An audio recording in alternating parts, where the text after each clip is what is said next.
안녕하십니까. 기억을 전하는 사람 기전사. 오늘 기억력의 비밀 4편으로 돌아왔습니다. 처음 시작은 인간 대 침팬지의 기억력 대결이라고 하는 아주 흥미진진한 것으로 시작을 하겠습니다. 2007년 인간 대 침팬지의 기억력 대결이 벌어집니다. 일본 교토대학 연구진이 1에서 9까지 배운 5살짜리 침팬지 3마리하고 대학생 12명을 대상으로 한 침팬지 3마리와 대학생 12명의 대결이었습니다. 첫 번째 대결은 1에서 9까지의 숫자를 순서대로 위치를 정확히 맞추는 대결이었는데, 침팬지들은 이제 사람보다 정확하지는 않았지만 빠른 속도로 해결했다고 그래요. 그런데 아유뮤라는 침팬지는 속도와 정확성에서 사람, 침팬지 모두를 통틀어서 챔피언이 되었습니다. 그리고 두 번째 대결은 순간 기억 대결이었어요. 그러니까 아주 짧은 시간에 0.2초를 보여주고서 이제 맞추는 거였었는데, 사람 대표들의 어떤 대학생의 12명의 평균 점수는 40점인 반면에 아유미는 80점, 더블 스코어로 침팬지가 승리했다고 해요. 그러니까 2007년 인간 대 침팬지, 이거 우리나라 신문에도 굉장히 많이 나왔거든요. 그래서 이제 인간이 참패했다 막 이렇게 된 거죠. 그런데 여기 이제 대학생 12명이라 하더라도 이 사람들은 어떻게 보면 기억력이 아마추어라고 할 수가 있잖아요. 그러니까 인간이 침팬지한테 질 수 없다 이래서 이제 복수전을 하는 거예요. 그래서 이제 2008년에 침팬지한테 이제 지고 안가품을 하기 위해서 2008년도 당시 이제 30세 세계 기억력 챔피언, 그러니까 이제 2007년도 대학생 12명은 아마추어라면 이제 이 2008년도 대결에서는 벤 프리드 모어라고 기억력 스포츠를 하시는 분들은 이제 취미로 하시는 분들은 굉장히 많이 잘 아시는 분이거든요. 당시 이제 2008년도 벤 프리드 모어가 이제 30세였었고요. 굉장히 기억력의 수준이 많이 올라간 때였어요. 그러니까 그 당시 52장의 카드를 한 팩을 뭐 30초 이내에 기억하는 정도로 실력이 있었다라고 합니다. 그래서 이 벤 프리드 모어하고 이제 아유무하고 대결을 하는 거죠. 그래서 1초 동안 컴퓨터 이제 스크린에 1부터 5까지의 숫자를 팍 하고 보여준 다음에 맞추는 거였어요. 결과는 어땠을까요? 결과는 아유무가 승리했습니다. 그래서 아유무가 90%의 정확성을 가진 반면에 벤 프리드 모아는 33%에 그쳤다고 그래요. 그래서 이 실험에서 우리가 이제 알 수 있는 내용은 뭐냐면, 인간은 왜 이런 결과가 나왔을까 이런 거잖아요. 그래서 인간은 언어 능력을 이제 획득하기 위한 두뇌 공간을 이제 필요로 했고, 이 두뇌 공간 확보가 이제 필요했고, 그래서 이제 직관적 기억력, 포토그래픽 메모리라고 하는데, 이런 능력을 포기할 수밖에 없었다. 그러니까 장기 기억을, 이 언어 능력을 계속 확보를 해야 하니까 그만큼 다른 부분을 감소했는데, 그게 이제 바로 요 직관적 기억력 능력, 바로 직관 기억 능력을 포기할 수밖에 없었다. 처음에는 인간도 침팬지 이상이었겠죠. 근데 이제 그럼으로 인해서 순간 감각 기억, 아주 짧은 기억은 포기하고 언어 능력을 통해서 장기 기억의 능력을 확대해가는 쪽으로 인간은 이제 진화했다. 이렇게 보는 거고, 또 하나 얻어진 사실은 침팬지의 경우는 어린 침팬지들은 순간 기억력, 이 포토그래픽 메모리가 굉장히 뛰어나다고 그래요. 그런데 이제 나이가 들면서 급격히 쇠퇴를 한다. 그래서 어린 침팬지한테는 지지만 이 순간 기억력도 늙은 이제 침팬지들한테는 인간이 이긴다. 뭐 이렇게 해서 이론을 하는 거죠. 그러면 여기서 이제 이 기억력의 비밀에서 이야기하는 것은, 인간의 기억력은 그렇다면 언제 어떻게 시작되고 어떻게 발달하나, 거기에서 특징은 뭐냐, 이제 이런 의문을 이제 갖게 돼요. 그래서 이제 처음에 거울 기억 실험이라고 하는 걸 합니다. 그래서 이 거울 기억 실험이라고 하는 건 뭐냐면 14개월 이제 생후 14개월부터 24개월의 아기를 대상으로 해서 이제 언제부터 자신을 알아보는지, 자신을 기억하는지 알아보게 하는 것이거든요. 그래서 거울 기억 실험의 방법은 뭐냐면 거울을 보고 있던 아이가 이제 코에 이제 물감을 묻혀요. 그러면 이제 빨리 닦아내는 아이가 있을 거고 닦아내지 않는 아이가 있을 거 아니에요. 근데 닦아낸다라고 하는 거는 아 저게 내 코에 묻었구나 라고 해서 자기를 안다는 거죠. 그래서 거울 속에 비친 자기의 모습을 닦아낸다라고 하는 건 안다는 것이죠. 그래서 이제 그 결과는 14개월 생후 14개월의 아이들은 이제 닦질 않고 24개월 정도면 바로 닦는다. 그러니까 생후 24개월 이후 자신을 인지한다. 근데 이제 이게 상당히 이제 왜 이게 중요한 실험이냐면 그 이후에 이제 나옵니다. 그러니까 여기서 이제 재미있는 거는 자기를 인지하는 거, 자기 코라는 거, 그렇죠? 자기 코라고 하는 것을 자기라고 하는 것을 아는 게 이제 24개월인데 재미있는 거는 자기 얼굴보다 장난감을 먼저 알아본다고 그래요. 그러니까 한 4개월, 그러니까 한 18개월에서 한 20개월 정도면 장난감들을 파악을 한답니다. 무슨 장난감, 이 장난감, 장난감이 아닌 거. 이렇게. 그러니까 자기 얼굴보다 장난감을 먼저 아는 거죠. 자, 이제 그 다음에 그렇다면 만 2세에 이제 기억력이 시작된다. 이제 이렇게 하는데 바로 요거는 이제 어떻게 해서 이제 그 알 수 있는 거냐면 이제 거울 기억 실험이 아니라 장소 기억 실험을 하는 거예요. 그래서 장소 기억 실험은 뭐냐면 물건을 이제 놓아두는 거죠. 어느 장소에다 이렇게 뭐 서랍장에다 두는 거예요. 서랍장에다 두고 이제 그 일주일 뒤에 그러니까 인형 같은 것을 서랍장에 두고 일주일 뒤에 그 인형이 어디 있지? 그리고 이제 선생님이 이제 이야기하는 거예요. 그러면 24개월이 지난 아이들은 정확하게 일주일 전에 그 서랍장에 두어둔 인형을 이제 찾는 모습을 이제 보여주는 거죠. 그래서 이제 그러면 24개월에 지난 아이들은 정확하게 일주일 전, 일주일의 기억이라고 그러면 장기 기억이거든요. 그러니까 자신의 모습을 기억하는 그 순간에 이제 그러니까 자기 코를 아는 게 24개월이라고 했잖아요. 그러니까 24개월에 자기라고 하는 것을 아는 그때가 바로 기억력이 시작된다. 여기서 말하는 기억력은 장기 기억이겠죠. 그러니까 뭐 24개월 이전, 뭐 18개월, 15개월에도 이제 그 단기 기억, 감각 기억은 이제 있지만 우리가 여기서 말하는 이제 기억력의 시작이라고 하는 것은 바로 이제 장기 기억이다. 그 장기 기억이 시작되는 것은 이제 만 2세의 시작이다.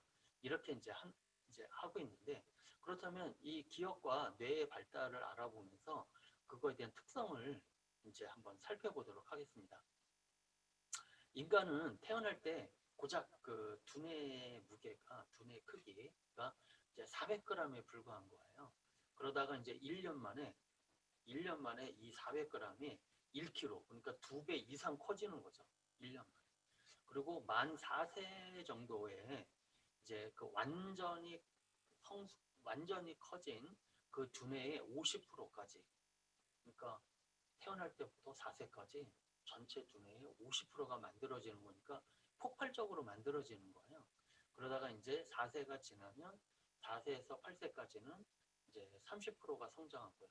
나머지 8세에서 17세에 나머지 20%그 후에가 이제 마무리되면서 두뇌가 이제 성장이 이제 멈추는 겁니다.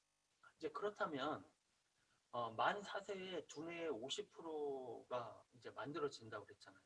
그럼 만 4세 아이들이 다 두뇌가 다 큰 그 성인들의 기억력의 50%가 될까? 절대 그렇지 않죠.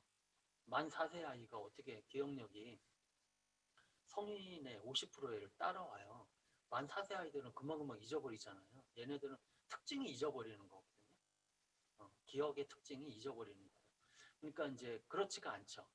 근데 이제 바로 요거는 뭐냐면 이 뇌의 속도와 이제 그 전두엽, 그러니까 기억의 속도가 서로 엇박자가 납니다. 이 엇박자가 나는데 그거를 이제 살펴볼게요.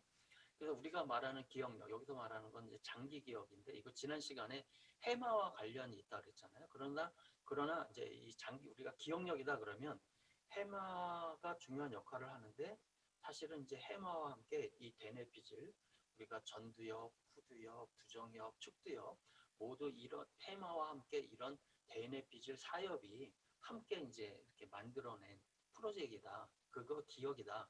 라고 지난 시간에 이야기했잖아요. 근데 이제 특히 이 전두엽이 저장하고 인출하고, 그래서 이제 종합적으로 사고하고 판단하고, 요 전두엽에 의해서 이제 세포와 세포, 그러니까 이 두뇌의 신경세포는 태어날 때나 완성될 때나 거의 같잖아요. 거의 같은데 기억력은 차이가 있단 말이에요. 그러면 우리가 말하는 이 장기 기억에서 기억력이라고 하는 건 뭐냐면, 세포 하나하나 1000억 개 이상의 세포가 갖고 있다 그랬잖아요. 세포 하나하나에 기억하는 게 아니라 세포와 세포가 연결하는 거.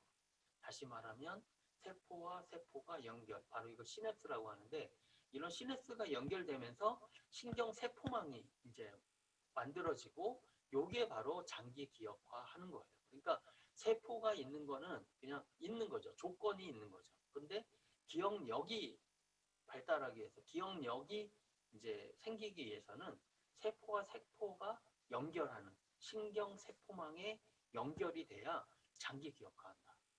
바로 그런 관점에서 본다면 이 청소년기가 전두엽이 가장 많이 발달하는 신경세포망의 연결이 가장 왕성하는 요 청소년기가 기억력 발달의 절정기다.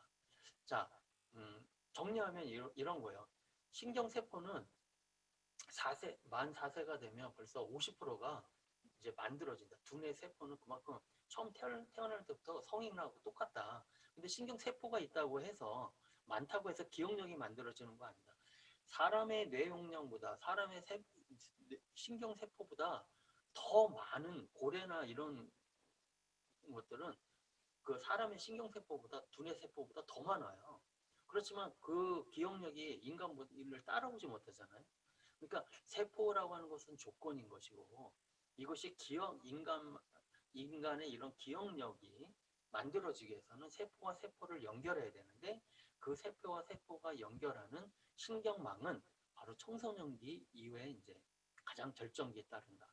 근데 이거는 이제 굉장히 무서운 이야기예요. 반대로 이야기하면 왜 무섭냐면, 7세에서 12세에 이제 신경세포가 연결하는 이제 망이 만들어지고, 17세에 이제 17세, 그러니까 청소년기 아주 절정기에 다다르는데, 이게 이제 기억력 발달의 절정기라고 했잖아요. 그러면 어떤 세포가 1000억 개가 있는데, 이 세포가 연결이 됐어요. 그래서 신경망이 만들어졌어요. 근데 이 1000억 개가 다 만들어질까요? 이 1000억 개가 다 신경망들이 서로 연결되냐고요. 연결이 안 되는 거죠. 그러니까 연결되는 거는 장기 기억으로 살아남는 거고, 연결이 안 되는 많은 세포들은 전부 다 이제 다 잘려나갑니다. 그래서 우리가 이렇게 어, 과일나무에 열매를 튼실하게 만들어라고, 이 붓이라고 자그마한 것들은 다 이렇게 솎아내잖아요. 이렇게 솎아내는 것처럼 이 사람의 신경세포도 연결된 것은 이건 필요하다라고 해서 남겨두지만, 연결되지 않는 세포들은 다 잘려나가는 거예요. 없어지는 거예요. 그러니까 이 중요한 시기에 신경세포망들을 어떻게 해야 돼요? 살리려면 많이 연결시켜놔야 돼요. 그러니까 7세부터 12세까지, 그리고 나아가서 17세까지 이 신경세포망들을 서로 막 연결해야 많은 신경세포망들이 연결되어서 살아남는데, 연결되어지지 않는다. 어떻게 되겠어요? 다 속까지 없어지는 거죠. 그러니까 청소년기에 이 촘촘한 신경세포망을 만드는 것이 기억력 발달에 매우 중요하다. 그런데 이게 단순 학습이나 단순 암기 이런 거 해가지고 신경세포망이 만들어지지 않죠. 느끼고 생각하고 판단하고, 그래서 최대한 많은 신경세포망들을 연결해서 살려둬야 한다. 그러니까 청소년기의 기억력 발달의 절정기라고 하는 건 반대로 청소년기에 제대로 기억력을 신경세포망들을 연결하지 않으면 그 반대가 된다는 거죠. 네, 그래서 기억력 스포츠를 하는 이유는 학습을 해가지고 막 암기하는 것보다 이 신경세포망들을 서로 연결하는 해서 많은 세포들을 살려두는 이러한 것이라고 볼 수가 있어요. 그래서 아까도 이제 이야기했지만 두뇌 발달하고 기억력 발달이 이제 엇박자 난다고 그랬잖아요. 그래서 두뇌는 한 8세까지 정도 되면 한 80%가 성장합니다. 근데 기억력은 이제 7세부터 서서히 신경세포망들이 연결돼서 17세에 절정기에 다다르는 거예요. 그러니까 절정기에 다다르는 거죠. 그런데 여기서 또 하나 이제 우리가 알아야 되는 건 1970년대까지는 그래가지고 어떻게 됐냐면 그러면 17세 이후에는 기억력이 이제 쇠퇴한다, 노쇠한다 이런 게 이제 지배적이었어요. 그러나 이제 뇌의 유연성, 뇌 가소성이라고 하는데 이제 그러면 17세 이후, 18세 이후서부터는 그럼 뇌가 다 죽어가는 거냐? 그게 아니고 이제 1970년대까지는 그렇게 알고 있었죠. 그러나 1970년대 이후부터는 뇌 가소성이라고 하는 그러니까 나이가 들어도 뭐 나이가 70, 80이 들어도 뇌를 자극하고 뇌를 훈련하면 뇌세포 수가 증가하고 뇌세포 간 연결도 되고 그러니까 새로운 세포가 계속 만들어진다. 그래서 그리고 만들어지는 것뿐만 아니라 이 세포와 뇌세포가 서로 연결된다. 연결고리도 만들어진다. 우리가 이제 런던 택시 그 블랙캣 많이 이야기했잖아요. 서로 연결되고 이 해마가 굵어진다. 이렇게 얘기했지 않습니까? 그래서 나이가 들어도 우리가 기억력 훈련을 열심히 해야 한다. 그래서 뇌세포를 늘리고 뇌세포를 건강하게 만들어야 된다. 우리가 나중에 또 알아보겠지만 그 이번 시간에는 이 뇌의 발달과 기억력의 발달의 엇박자 그런 속에서 청소년기에 이 기억력 훈련이 얼마나 중요한지를 이제 간접적으로 알아보는 시간이었고요. 그리고 나이가 들어도 뇌는 계속 훈련하기 따릅니다. 하는 걸 알아봤고요. 다음 시간에는 슈퍼 기억력을 가진 사람들 그래서 이 챕터 1에서 했던 이제 챕터 2로 넘어가는데요. 챕터 1에서 했던 것들을 보다 이제 한 발 더 나가는 거예요. 그래서 이제 기억 훈련법도 알아보면서 그렇게 갖는 시간 갖겠습니다. 네, 오늘도 시청해 주셔서 감사합니다.